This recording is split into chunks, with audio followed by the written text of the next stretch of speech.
Bonjour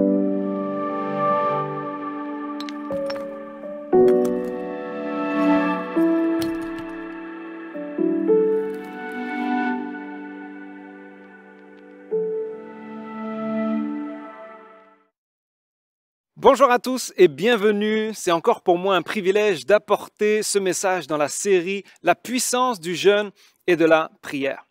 Je ne sais pas si vous avez remarqué, mais on dirait que la vie défile de plus en plus vite. Le temps passe à une vitesse incroyable. J'ai encore l'impression d'être le 31 décembre 2019 et de faire le décompte. 3, 2, 1 et là de dire « Bonne année 2022 ».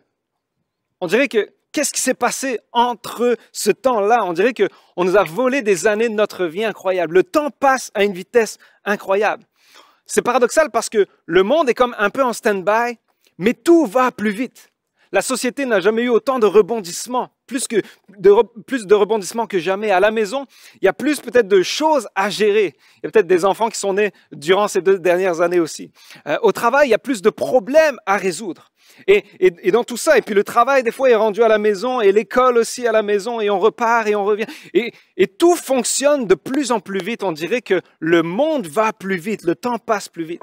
Et tout ça fait que à la fin de la journée, tout le monde est plus fatigué, on revient à la maison, et puis on met un peu plus de Netflix, passe plus de temps sur les réseaux sociaux. Et le temps défile à une manière incroyable. Et en ce début d'année, à l'Église Nouvelle Vie, on propose une série sur la prière. Et on pourrait arriver à la conclusion défaitiste en ce moment.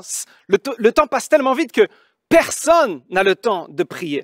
Et c'est le titre de mon message. On pourrait se dire, la vie va tellement vite, j'ai tellement de projets à faire, je ne vois tellement pas le temps passer qu'il n'y a personne qui a le temps de prier. Mais j'aimerais vous dire aujourd'hui, et c'est pour ça que je suis là aujourd'hui, c'est que ceux qui vivent l'extraordinaire présence de Dieu, ceux qui voient des percées miraculeuses dans leur vie, ceux qui reçoivent des révélations pour leur vie, ceux qui sont témoins de restauration dans des situations, eux n'ont pas plus le temps de prier que les autres. C'est juste qu'ils prennent plus le temps de prier que les autres. Et aujourd'hui, c'est vraiment mon désir que nous puissions ensemble revenir à un temps de prière incroyable, qu'en 2022, on prie plus que jamais. Et comme Pasteur Claude l'a dit la semaine dernière, on a plus besoin que jamais de prier en ce moment. Dans vos vies, pour notre Église, pour notre situation ici dans le monde, parce que en ce moment, nous avons plus besoin d'une Église qui prie que jamais. Et on va regarder aujourd'hui un homme qui se trouve dans l'Ancien Testament, dans le livre de Daniel. C'est justement, on va regarder au personnage de Daniel. Daniel qui est un modèle incroyable dans une vie de prière, dans des temps difficiles, avec des responsabilités par-dessus la tête, mais lui qui avait une vie de prière incroyable. Et elle va nous modeler aujourd'hui. Daniel nous montre que peu importe les situations difficiles qu'il va vivre, peu importe les responsabilités qui pèsent sur lui, Daniel aura toujours du temps à mettre devant Dieu parce que ça va être sa priorité et c'est ce qui va faire de lui quelqu'un qui va nous parler aujourd'hui par son livre. Souvent, quand on parle de Daniel, on voit l'histoire de Daniel dans la fosse au lion, où on voit aussi la vision apocalyptique de Daniel. Mais j'aimerais aujourd'hui regarder à ce qui a précédé tout ça. Oui, Daniel, dans la fosse au lion, Dieu l'a sauvé miraculeusement. Mais qu'est-ce qui s'est produit avant pour que justement Dieu le sauve miraculeusement de la fosse au lion? On va regarder ce qui s'est produit juste avant. Je vous donne un peu de contexte. Pour ceux qui ne connaissent pas le livre de Daniel se trouve dans l'Ancien Testament. Daniel a vécu à peu près 600 ans avant Jésus-Christ. Sans doute dans la période du peuple d'Israël la plus sombre, l'exil. C'est-à-dire qu'il y a un roi qui est venu de Babylone, plus de 3000 kilomètres à l'ouest. Il est venu de Babylone pour décimer complètement. Il y avait une guerre. Il a complètement dispersé le peuple d'Israël et a pris une partie de la population et l'a ramené captive, donc esclave, jusqu'à Babylone. Et ça, c'est l'exil qui a pris place en 597 avant Jésus-Christ. Daniel a donc été déporté loin de son pays, loin de son peuple, loin des siens, dans une culture complètement à l'opposé des valeurs de Dieu. Il arrive à peu près adolescent à 15-16 ans à Babylone avec ses compagnons Ananias, Azaria et Misaël, connus aussi comme sous les noms de Shadrach, Meshach, Abed-Nego, ceux qui sont passés dans la fournaise ardente et qui ont en été délivrés miraculeusement. Et Daniel est connu parce que c'est un homme incroyable. Il se tient proche de Dieu. Daniel est intègre dans tout ce qu'il fait. Dieu lui donne une faveur et il est réussi. Et même s'il était captif, loin de tout, comme un esclave, Dieu lui donne une faveur et il est vu, lui et son compagnon, par le roi, par les autorités là-bas, 10 fois supérieur aux autres. Il y a vraiment une faveur sur Daniel. Daniel se tient dans la présence de Dieu tous les jours. Et alors qu'il est haut placé à la cour du roi, on regarde le chapitre 6 dans un instant, je vous donne le contexte. Au chapitre 6, Daniel est un haut placé à la cour du roi. Et même s'il est dans une culture qui est complètement à l'opposé de ses valeurs, Daniel reste toujours intègre et pur. Et tout ce qu'il fait lui réussit. Mais certains autour de lui, des gens qui ne l'aiment pas, qui sont jaloux de lui, comme quoi la jalousie à la job, c'est pas quelque chose de récent.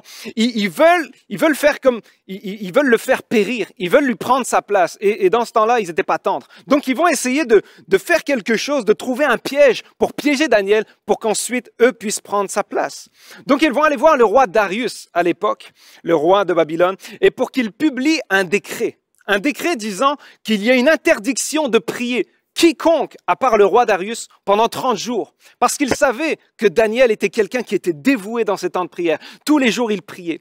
Alors, voici comment ces gens-là, qui voulaient avoir la tête de Daniel, littéralement, vont aller voir le roi Darius, vont lui dire, fais une loi, comme ça, personne n'aura le droit de prier quelqu'un d'autre que toi. Sinon, il y a une peine de mort pour celui qui va outrepasser cette loi. Et on va regarder justement, voici Daniel 6, voici la demande qui a été faite au roi et la réponse de Daniel. Daniel 6, 8 à 10, on le lit ensemble. Tous les responsables du royaume, les intendants, les administrateurs, les conseillers et les gouverneurs sont d'avis que le roi proclame un édit comportant une interdiction sévère. Toute personne qui, dans l'espace de 30 jours, adressera des prières à un autre Dieu ou homme que toi, roi, sera jeté dans la fosse aux lions. Là-dessus, le roi Darius écrivit le décret d'interdiction. Lorsque Daniel fut au courant de la rédaction de ce décret, il se retira dans sa maison, où les fenêtres de sa chambre à l'étage étaient ouvertes, dans la direction de Jérusalem. 3 fois par jour, il se mettait à genoux, priait et exprimait sa reconnaissance à son Dieu, tout comme il le faisait avant. C'est incroyable parce que de cet épisode-là, les hommes vont le prendre en flagrant délit de prière, ils vont aller l'amener au roi et là, la sentence va être faite que Daniel doit passer dans la fosse aux lions. Mais Dieu va littéralement le sortir de là miraculeusement et ça va être quelque chose d'incroyable. Mais regardons plus en détail ce verset-là, le verset 11. Parce que ce passage nous montre que pour faire périr Daniel, il y a des gens qui vont s'en prendre à son intimité avec Dieu. Et mon premier point aujourd'hui, ce que Daniel a fait, c'est que Daniel va protéger son temps de prière. Alors qu'il y a une menace sur son intimité avec Dieu, alors qu'il y a même une menace de mort, Daniel, la première chose qu'il va faire, c'est protéger son temps de prière. Le réflexe qu'il a, alors qu'il y a une menace bien explicite, alors qu'il y a une situation difficile qui est là, Daniel se retire dans sa maison. Son réflexe, c'est qu'il se retire dans sa maison, il va dans sa chambre à l'étage et prie 3 fois par jour pour être seul avec Dieu. Il peut perdre sa vie s'il continue de prier, mais Daniel sait que c'est en continuant de prier qu'il va sauver sa vie. En ce moment, toi, qui veut voler ton temps de prière? Il y a des choses qui se passent en ce moment autour de nous que peut-être dans ta propre vie, il y a plein de choses qui se passent que tu dis, j'ai l'impression de ne plus avoir le temps de prier. J'ai l'impression qu'avec la famille, avec la job, il y a tellement de choses qui volent mon temps. Est-ce qu'en ce moment, il y a des choses, des situations, même des personnes qui veulent voler ton temps de prière? J'aime la citation de John Piper qui me fait rire, mais qui dit « La plus grande utilité de Facebook et de Twitter sera de prouver au jour du jugement que ce n'est pas faute de temps que les gens ne prient pas assez. » Peut-être quelqu'un se repent aujourd'hui. Mais il y avait vraiment un côté où Daniel, il y a une situation difficile qui vient, tout de suite son réflexe, c'est qu'il va prier. Même si l'interdiction, c'est de prier, lui, il se dit « Non, il faut que je prie. » Peut-être quelqu'un dira, mais pourquoi il est allé, il se retirer dans sa chambre et aller se retirer dans sa maison, aller dans sa chambre? Pourquoi? Est-ce qu'il voulait se cacher? Pas du tout. Daniel savait que la prière, oui, c'est privé, mais c'est pas fait pour se cacher. Daniel n'a pas eu peur pour dire, oh, ils m'interdisent de prier, alors je vais monter dans ma chambre. Non, pas du tout. Daniel savait que lui, la prière, c'était son refuge. Il est pas là pour se cacher, non. Et il y en a d'autres qui vont peut-être dire, mais les fenêtres ouvertes, alors qu'il devait pas, entre guillemets, se faire trop repérer de prier. Est-ce que c'était une provocation? Est-ce qu'il a ouvert ses fenêtres pour dire, voici, écoutez-moi bien, je vais continuer de prier? Pas du tout non plus. Daniel n'était dit ni là pour se cacher, ni là pour provoquer. Daniel savait que, en fait, il faut que je prie comme d'habitude. Il n'y avait pas de provocation. Daniel savait, comme dans Ésaïe 30:15, c'est marqué, c'est dans le calme et la confiance que sera votre force. Il y a un côté où Daniel savait que même si tout autour de moi est compliqué, il faut que je vienne trouver mon refuge dans la présence de Dieu. La prière pour Daniel était salutaire. Et elle l'est pour vous et moi. La clé dans tout ça, c'est la phrase qui termine ce verset. Daniel a été prié tout comme il le faisait avant. Il avait l'habitude de prier. Ce qui fait que ces bonnes habitudes d'avant sont devenues, au fil du temps, ses réflexes. Et sa manière de penser, c'est que lui, pour lui, il y avait une situation qui était difficile, eh bien, je vais prendre du temps dans la présence de Dieu. Quand tout tremble autour de lui, sa vie de prière reste solide. Est-ce que c'est ton cas en ce moment? Est-ce que quand tout le monde autour de nous, est-ce que dans toutes les situations que tu vis en ce moment, quand tout tremble autour de toi, est-ce que ta vie de prière reste solide? Ou est-ce que c'est la première chose qui prend le bord? Est-ce que c'est la première chose que tu dis, hey, j'ai tellement de choses à faire que je ne peux pas prier? Il y a un grand théologien qui disait, c'est parce que j'ai tellement de choses à faire que je commence par prier. Est-ce qu'en ce moment, tu mettras ta vie de prière au centre de tout en disant, il faut que je me discipline, je veux que mes habitudes soient des habitudes saines parce que ce sont ces habitudes-là qui déterminent comment je vais surfer sur les vagues de la vie. Daniel n'a pas attendu la crise pour se mettre à prier. Il le faisait depuis des années, on ne sait pas depuis combien de temps, mais c'était un homme pieux, intègre, il aimait Dieu, il savait que son refuge était dans la présence de Dieu. Il n'est jamais trop tard. Peut-être quelqu'un dira, oui, mais c'est ça, moi, je viens juste de commencer, là, j'essaie de prier, c'est difficile. C'est certain que depuis 20 ans, si quelqu'un le fait, c'est certain qu'il a les bonnes habitudes. Non, il n'est jamais trop tard pour commencer. Il y a un proverbe chinois que j'aime beaucoup qui dit, le meilleur moment pour planter un arbre, c'était il y a 20 ans. Mais le deuxième meilleur moment pour planter un arbre, c'est maintenant. En fait, il n'est jamais trop tard. Même si tu te dis, oh, j'ai perdu tout ce temps, ou alors je m'étais donné comme résolution au défi 2021 de prendre la prière et puis là, je l'ai comme abandonné au milieu. Reprends tes bonnes habitudes. Il n'est jamais trop tard. Et Dieu est le Dieu qui fait toutes choses nouvelles. Alors aujourd'hui, viens dans sa présence, viens en disant, Seigneur, aide-moi à être discipliné, aide-moi à mettre du temps parce que même si j'ai l'impression que j'ai pas de temps pour prier, je veux mettre du temps de prière parce que c'est trop important pour moi.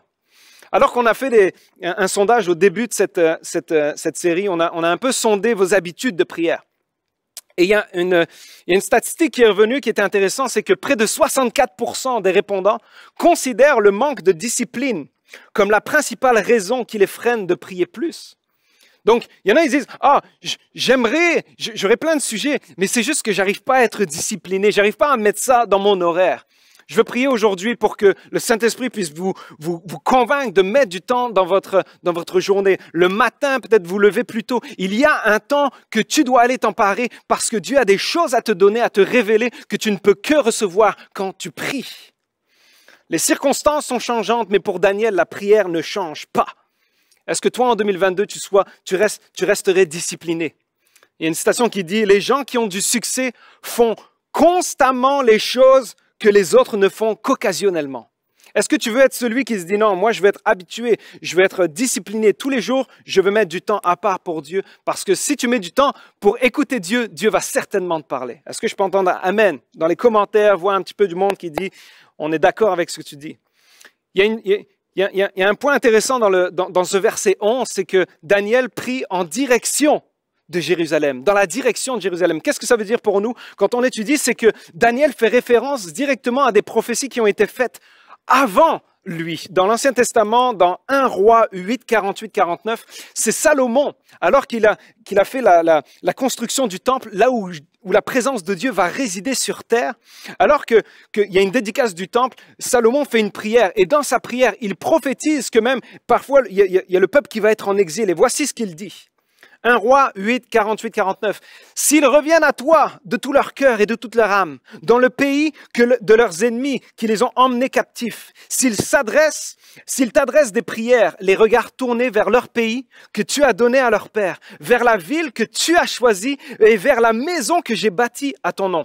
Exauce des cieux, du lieu de ta demeure, leurs prières et leurs supplications. » Daniel, en fait, était en train de passer son temps en prière fondée sur les Écritures.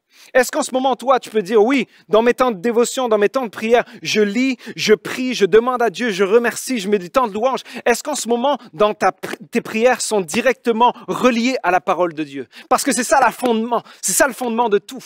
Et au plus tu vas lire, au plus Dieu va te montrer des choses, que tu vas prier et que Dieu va te révéler. Il y a comme un côté de duo de la prière avec la parole. Daniel, même s'il était loin de tout, il était à 3000 km de chez lui, il n'y avait plus de temple là où il pouvait aller.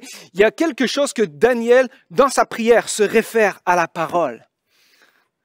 Et pour moi, les fenêtres ouvertes, et il priait direction de Jérusalem, c'est comme si il se disait, moi je suis loin, je ne peux plus aller au temple avec ma famille, mes amis, avec toute ma communauté spirituelle. Il n'y a plus ce côté où on est en foule ensemble et puis on célèbre Dieu. Mais j'ai hâte d'y retourner.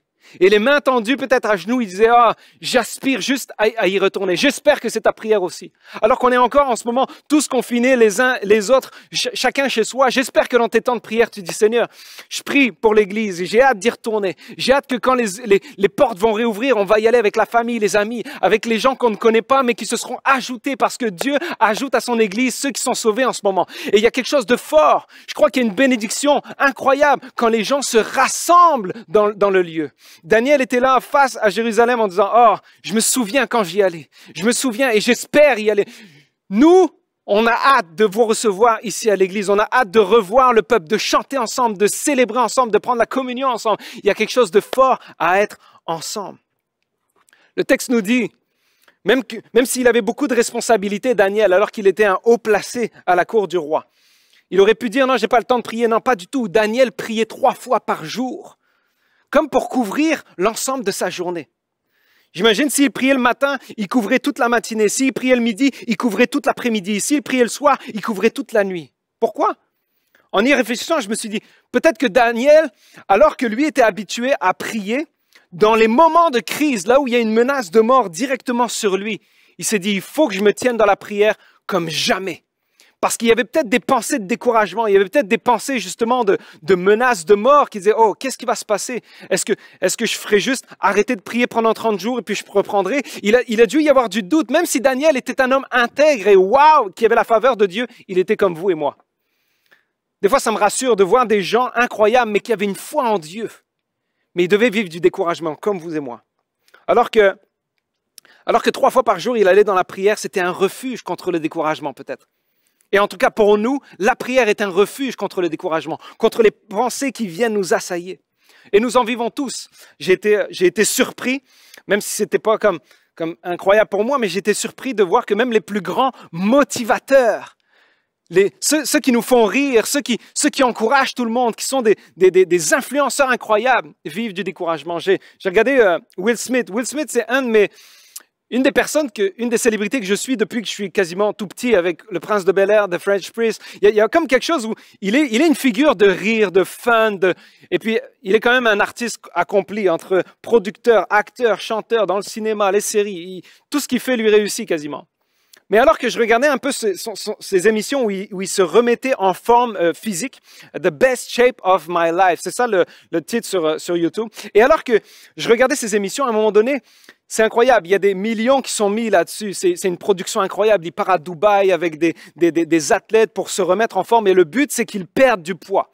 Et alors qu'il est là-bas, il monte les marches du building le plus haut du monde à Dubaï, c'est vraiment quelque chose d'incroyable. Et puis, tout est mis pour que, waouh, c'est vraiment inspirant. Et puis à un moment donné, au milieu, il doit chaque jour perdre du poids. Justement, c'est ça le but de son émission.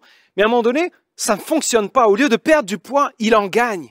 Et au bout de 2-3 jours, il en rigole, mais à un moment donné, il voit que, qu'est-ce qui se passe? Et là, on voit dans l'émission, qui est comme un peu une télé-réalité, il y a comme quelque chose où on voit que le découragement le prend et il est près du bord de quitter. Il dit, j'arrête, ça fonctionne pas, ça marche pas. Et le Will Smith qu'on connaît toujours en train de sourire, en train d'encourager, en train de faire des blagues, là, on le voit comme complètement découragé.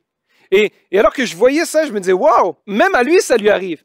C'était pas, OK, Ben, réveille un petit peu. Non, mais pour moi, c'était comme, waouh, je l'ai jamais vu comme ça. Et puis là, l'envers du décor. Et il dit à un moment donné, hein, il écrit, il était en train de travailler sur une autobiographie, et puis il y avait tellement de choses qui jouaient, pas seulement sa forme physique, mais aussi émotionnellement. Et il commence à se livrer, et puis il dit, tout ce que j'ai mis en place dans ce monde, tout le côté acteur, producteur et tout ça, il dit en fait, le personnage, il a été conçu pour me protéger, pour me cacher du monde, pour cacher le lâche. Je suis comme, wow, Will Smith qui dit ça. C'est quand même... Et plus tard après, on apprend même qu'il dit, j'ai même à un moment donné même songé au suicide. Je suis comme, wow, comment c'est possible qu'un multimillionnaire, quelqu'un adoré par des millions de personnes partout dans le monde, un artiste complet dans tout ce qu'il fait, il a déjà eu des pensées de découragement et même des pensées noires jusqu'à s'enlever la vie. Et alors qu'aujourd'hui même, 30 janvier, au Québec, on est dans la semaine qui commence de prévention pour les gens qui auraient des pensées suicidaires. Alors que j'étais en train de penser à ça, je me disais, j'étais même en train d'écouter le dernier titre de Stromae, un artiste incroyable, un artiste francophone reconnu internationalement, 5 fois disque de platine. Son concert enregistré à Montréal il y a quelques années a fait 26 millions de vues sur YouTube. C'est incroyable. Il est reconnu partout, il nous fait danser. Mais voici sa dernière chanson, L'Enfer. Voici les paroles qu'il dit. Tout ce à quoi j'ai déjà pensé, dire que plein d'autres y ont déjà pensé. Mais malgré tout, je me sens tout seul. Du coup, j'ai parfois eu des pensées suicidaires et j'en suis peu fier. On croit parfois que c'est la seule manière de les faire taire, ces pensées qui me font vivre un enfer. Des gens avec une notoriété incroyable, avec un succès incroyable, eux vivent des pensées de découragement dans le fond de leur cœur. Et ils pensent même à se dire, non, il faut que je quitte cette vie. Je veux dire à quelqu'un, si c'est ton cas en ce moment, si tu te dis, ah, c'est noir partout autour de moi, j'ai l'impression que juste je pourrais juste éviter ça en quittant. Non. T'es précieux pour Dieu. Si tu respires en ce moment, c'est que Dieu l'a voulu aujourd'hui. Et peu importe les circonstances qui sont autour de toi, je veux t'encourager, je veux te dire que Dieu t'aime, que nous t'aimons, qu'il y a une église chrétienne qui t'aime ici. Et tu es précieux pour Dieu. Et si tu vis en ce moment, c'est que Dieu a un avenir, une espérance pour toi. Alors attache-toi à ce que je te dis, parce que Dieu, malgré tout ce que tu vis autour de toi, il a un avenir, il veut te donner la paix, il veut te sauver, il veut sauver de là où tu es. Alors ne laisse pas les circonstances te dire que tu ne vaux rien, parce que Dieu a tout donné pour toi. Son Fils Jésus-Christ est venu sur cette terre il y a 2000 ans et sur la croix, il a donné sa vie pour que tu puisses la recevoir. Il est mort pour que tu puisses vivre. Alors aujourd'hui, si tu as des pensées de mort, puis il y a peut-être un enjeu de santé mentale, ne reste pas seul. Ne reste pas seul parce que Dieu a un plan pour toi et il y a une église qui est là et je veux prier pour toi et reçois ça comme une parole de Dieu. Si tu attendais un signe de Dieu, je suis peut-être la parole de Dieu pour toi aujourd'hui. Tu vaux cher aux yeux de Dieu et on t'aime.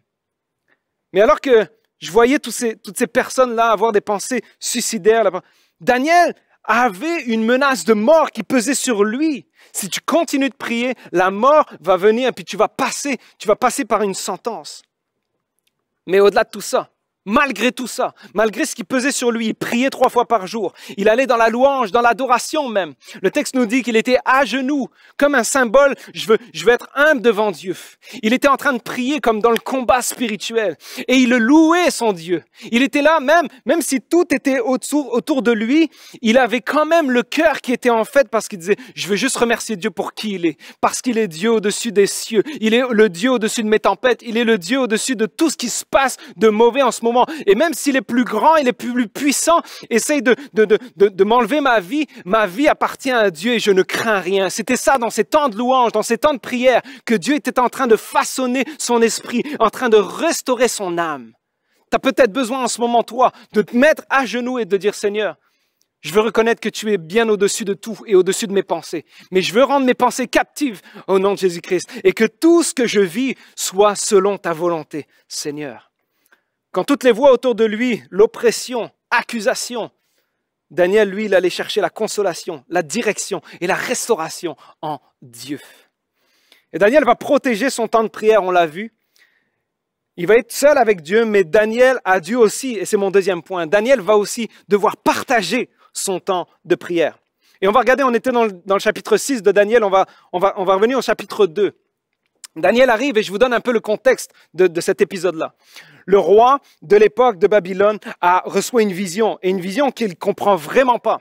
Alors là, il demande à tous ces mages, les astrologues, les devins, les gens qui étaient autour de lui, « Ok, je vais vous appeler, vous allez devoir me donner l'interprétation de cette vision. » Ok, alors les centaines de sages, de mages, d'astrologues, dont Daniel aussi faisait partie, il avait été déporté et mis dans cette batch-là. Il a dit, « Ok, toi tu as l'air de comprendre ce qui se passe, ok, on te met là-dedans. » Daniel était là, et alors que tous les mages disent non, c'est impossible, on ne peut pas te donner, parce que le roi ne voulait pas seulement l'interprétation, il voulait aussi révélez-moi le rêve et révélez-moi l'interprétation de ce rêve.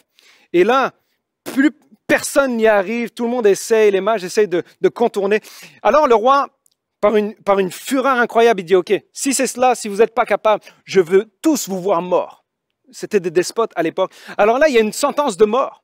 Daniel entend ça et puis lui, il dit ok, moi, je sais qu'il y a un Dieu dans les cieux qui révèle les secrets. Alors, je vais aller voir le roi. Et puis là, on voit que Daniel va voir le roi et il lui demande du temps. Il dit, donne-moi du temps pour que je te donne la vision et l'interprétation. Et voici là, on arrive. Daniel 2, 17, 18. Voici ce que... Ensuite, Daniel alla dans sa maison, juste après avoir parlé et demandé du temps. Et il instruisit de cette affaire Anania, Misaël et Azaria, ses compagnons, les engageant à implorer la miséricorde du Dieu des cieux afin qu'on ne fît pas périr Daniel et ses compagnons avec le reste des sages de Babylone. C'est incroyable parce que Daniel, là encore, il y a une situation incroyable, une situation critique. Il y a une menace de mort qui est mise sur lui. Et qu'est-ce que lui va faire? Tout de suite, il va aller voir ses amis et il va les engager à implorer la miséricorde de Dieu. Il avait des amis avec qui il pouvait prier, avec qui il leur demandait, s'il te plaît, viens avec moi en prière, soutiens-moi en prière. Là, en ce moment, il y a un enjeu incroyable, il y a une difficulté, s'il te plaît, prie avec moi.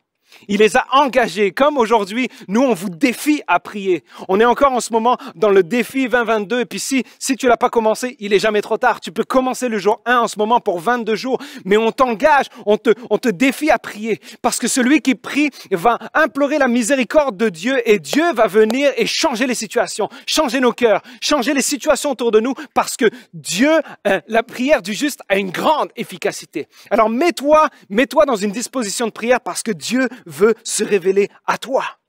As-tu du monde que tu peux appeler à 3 heures du matin en disant, là en ce moment, je vis vraiment une crise, peux-tu prier pour moi?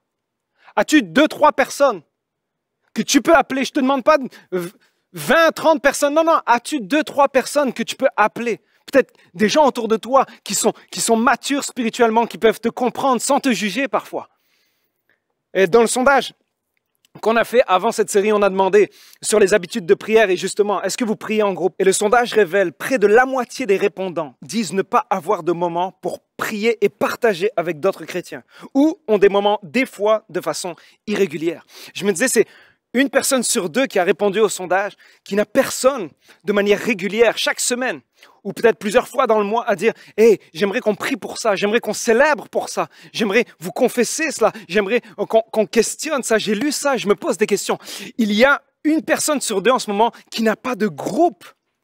Est-ce qu'en ce moment, c'est pour ça qu'à Nouvelle Vie, on a toujours cru et on croit toujours aujourd'hui encore plus que jamais au groupe Nouvelle Vie.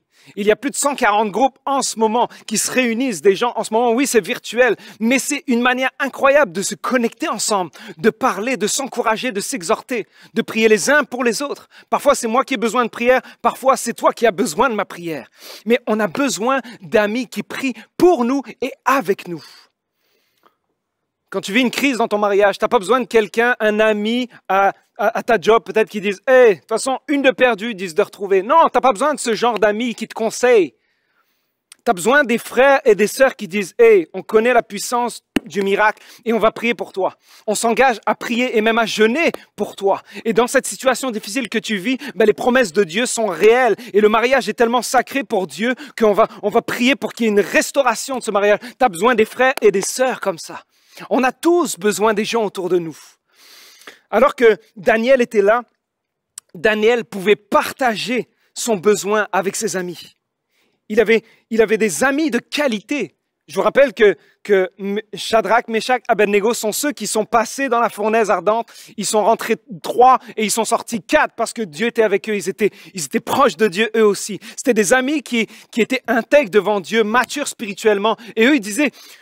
Dieu va nous délivrer de cette fournaise. Et même si Dieu ne le fait pas, on sera quand même soumis à lui et on changera jamais notre cœur parce que Dieu est celui qui nous donne tout ce qu'on a et notre vie est consacrée à lui. Tu as besoin des hommes et des femmes à côté de toi qui peuvent te soutenir comme ça, des amis de qualité. On voit que Daniel a été intentionnel. Il n'a pas attendu que les amis voient qu'il vivait une situation difficile en disant « Oh, Daniel, veux-tu qu'on prie pour toi? » Non, Daniel a entendu quelque chose. Il a dit oh, « OK, on a besoin d'une révélation dans la prière. Je vais aller vers mes amis en disant « Guys, il faut qu'on prie parce qu'en ce moment, c'est dangereux pour moi. Il faut qu'on prie et il faut que Dieu se révèle dans cette situation. » Daniel a été intentionnel dans sa vie de prière pour partager sa vie de prière. Il a été redevable avec ces gens-là en disant, il faut qu'on prie, il y a une situation difficile, je vais être assez vrai pour pouvoir m'ouvrir et vous partager des choses. J'aimerais vous illustrer un peu ce que la prière fait en groupe. Et en ce moment, j'aurais voulu qu'on soit comme 4, 5, 6 ici pour représenter un groupe Nouvelle Vie, mais comme on a le droit juste une bulle, j'ai demandé à ma femme, Sophie, d'être là.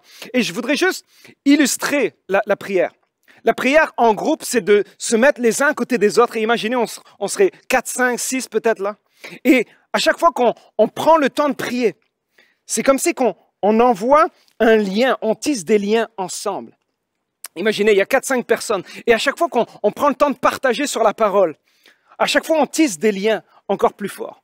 Et c'est certain que si je le fais juste 2, 3 fois par année, ben ces liens-là, on peut rapidement s'en sortir sans être redevable.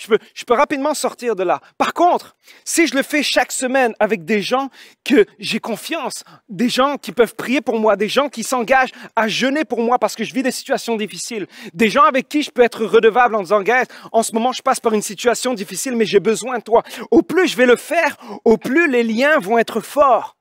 Et au plus quand moi je vais être faible, à un moment donné, quand je veux me laisser tomber, quand je veux partir, non, le groupe me retient, le groupe me dit non, il faut que tu restes là, le groupe me confronte, n'abandonne pas, il faut que tu restes là. Et ça, c'est la force du groupe. Pour les besoins de l'illustration, je vais juste m'enlever des liens, mais en fait, le but, c'est de ne pas s'enlever des liens, si vous l'avez compris. Merci, chérie. Illustration, c'est du live. Mais c'est ça le point, c'est qu'on a tous besoin de gens autour de nous avec qui on peut tisser des liens, avec qui on peut marcher. Au début, oui, peut-être tu vas dire, mais je connais personne, je viens d'arriver dans cette église, je connais personne. C'est peut-être des inconnus, mais ces inconnus ne resteront pas des étrangers longtemps. Ça va devenir des gens avec qui tu pourras te confier, des frères et sœurs. On a ici à Nouvelle Vie des centaines de groupes, des gens qui sont devenus des amis, des gens qui ont traversé des périodes incroyables de maladie, de décès, de deuil. Ils sont restés ensemble, ils ont été ensemble dans la présence de Dieu en disant, Seigneur, on t'implore, viens donner une révélation, viens étendre ta main sur cette situation. On voit des miracles à chaque semaine. Je pourrais vous demander de Pasteur Jacques et Hélène Loignon, les responsables des groupes Nouvelle Vie, ils auraient des témoignages à la tonne à vous donner. Est-ce que toi, en ce moment, tu es dans ton lieu de prière tout seul, mais tu aurais besoin des amis? Cette année 2022 et dans les 2 dernières années qui viennent de passer, j'ai l'impression qu'on a comme mis en lumière notre besoin d'être de plus en plus solide, ancré personnellement en Dieu. Parce que quand tout autour de nous tremble, ma vie de prière doit être solide. Par contre, les années qui viennent de passer nous ont montré aussi notre besoin de communauté. Quand on est tous confinés isolés les uns des autres, non, Dieu nous a créés pour qu'on soit ensemble, pour qu'on marche ensemble, pour qu'on se relève ensemble. Comme Ecclésiaste 4, 9, 10 dit, 2 valent mieux qu'un. Si l'un d'eux tombe, l'autre le relève. Il y a quelque chose t'as pas été créé par Dieu pour être seul. Et même si en ce moment je comprends, c'est un peu compliqué, il faut passer un petit peu plus de barrières pour être intentionnel. Dieu va ouvrir un chemin pour que tu puisses partager ton temps de prière. Parce que tu as besoin des prières des autres et les autres ont besoin de tes prières. Il y a une faveur réellement quand toi tu vas seul devant Dieu et chaque jour, et je t'encourage plusieurs fois par jour à dire Seigneur, donne-moi d'être passionné dans mes temps de louange, de prière, de lecture. Chaque jour, je veux être comme Daniel, à aller dedans. Et je pense qu'il y a une révélation que Dieu donne quand on est tout seul. Par contre, je crois qu'il y a une révélation que Dieu donne seulement quand on est ensemble. Et c'est pour ça qu'on a hâte de vous revoir dans ce lieu. C'est pour ça qu'on a hâte de célébrer, de chanter ensemble, parce que Dieu bénit quand il y a une assemblée, quand les gens viennent et se déplacent, montent à la montagne et se disent « Non, moi je veux aller voir Dieu parce qu'il y a quelque chose qui est là. » Alors tu as besoin de t'ancrer spirituellement et dans ton temps de prière seul, mais tu as besoin des autres aussi. Parce que si Jésus, au jardin de Gethsémane, a emmené ses disciples pour prier avec lui et pour lui, je pense que toi et moi, on a besoin des gens qui prient avec nous et pour nous dans des situations. Et alors que je termine ce message, alors qu'on entame aujourd'hui la dernière semaine du défi 2022, est-ce que je pourrais te défier, t'engager avec nous? Viens avec nous, prie avec nous, prie pour nous. En ce moment, je vous encourage de prier, je vous défie et je vous demande, priez pour nous, priez pour l'Église, priez pour Nouvelle Vie, priez pour l'Église chrétienne au Québec, priez pour l'Église chrétienne francophone, parce que nous avons besoin de vos prières, nous avons besoin de prier pour vous et vous avez besoin de prier pour nous. Nous avons besoin d'être ensemble. Alors qu'on entame cette dernière semaine de prière, est-ce que tu vas prier chaque jour? Est-ce que tu vas dire, je vais mettre du temps à part, je vais protéger mon temps de prière? Il y a plein de choses qui veulent voler mon temps de prière, mais je vais le protéger. Et aujourd'hui, cette année, en ce début d'année, est-ce que je peux te défier à te connecter avec d'autres? À dire, je vais être intentionnel et je vais demander à quelqu'un, est-ce qu'on pourrait commencer un groupe? Est-ce que je pourrais joindre ton groupe? Est-ce qu'il y a un groupe pour moi? La réponse est oui. Ça va de NV Junior, Ado, à tous les groupes Nouvelle Vie. Il y a une centaine de groupes. Il y a un groupe pour toi. Et aujourd'hui, je pense que ça n'a jamais été aussi facile de se connecter à un groupe que maintenant. Alors fais-le parce que Dieu a des révélations pour toi. Et dans cette année, nous voulons voir Dieu se manifester dans notre Église, à travers toi, pour toi, révéler ton appel. Dieu a un plan pour toi. Alors j'aimerais vraiment prier pour vous aujourd'hui. Et j'aimerais peut-être tendre la main à quelqu'un qui regarde ce message et qui dit, je n'ai pas encore moi cette connexion et cette intimité avec Dieu. Dieu t'aime. Dieu t'a toujours aimé. Avant même que tu sois né, Dieu avait des plans pour toi. Et si tu écoutes cette vidéo aujourd'hui, en ce moment, ce n'est pas un hasard. Dieu a un mot pour toi et il veut te sauver. Car Dieu a tant aimé le monde qu'il a donné son Fils unique afin que tu sois sauvé et que tu ne périsses pas en enfer. Alors que Dieu puisse toucher ton cœur en ce moment. Dieu veut te sauver et il veut se révéler à toi. Tu as juste à ouvrir ton cœur en disant, Dieu, viens dans ma vie. Et je comprends aujourd'hui que Jésus-Christ, à la croix, a donné sa vie pour moi, que son sang a coulé pour que je ne puisse plus souffrir éternellement, mais que je puisse recevoir son amour, recevoir son salut et recevoir un espoir pour l'éternité. Alors j'accepte. J'ai encore beaucoup de questions, beaucoup de questionnements, mais je fais ce premier pas vers Dieu. Je mets ma foi, ma confiance en lui et je dis, restaure ma vie. Et si tu ouvres ton cœur à Dieu, si tu lui demandes pardon pour tes péchés maintenant, sincèrement, si tu dis, je ne veux plus marcher pour moi-même, je veux marcher pour toi, Dieu va se révéler à toi et il va faire des miracles incroyables, comme il l'a fait pour moi, comme il l'a fait pour des milliers à Nouvelle Vie ici. Il faut juste que tu ouvres ton cœur et que tu dises, Seigneur, je veux que tu te révèles à moi. Je veux t'accepter comme mon Sauveur et mon Seigneur. Jésus, je te demande pardon pour mes péchés et je veux maintenant être dans ta famille. Et Dieu va te prendre par la main et te guider chaque jour, étape par étape. Seigneur, je prie pour chaque personne qui a entendu ce message aujourd'hui. Je te prie que nous puissions comprendre la puissance du jeûne et de la prière. Alors qu'on regarde ensemble depuis quelques semaines, on se place devant toi, sincèrement. Seigneur, beaucoup jeûnent en ce moment, beaucoup prient, beaucoup vont prendre la décision aujourd'hui de prier plus, de mettre du temps à part pour toi. Je te prie, Seigneur, par ton Saint-Esprit, viens révéler.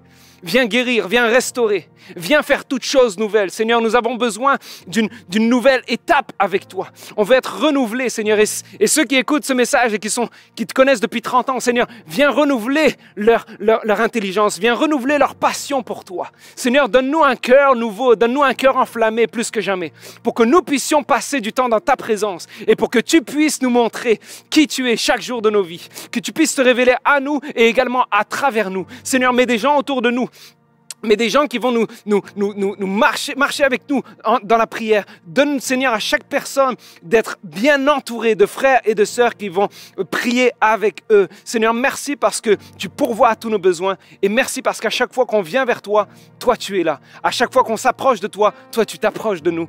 C'est en ton nom, Jésus, qu'on prie et qu'on te remercie. Et tout le monde dit Amen. On termine avec ce chant et qu'on puisse le chanter d'un cœur passionné. Que Dieu vous bénisse.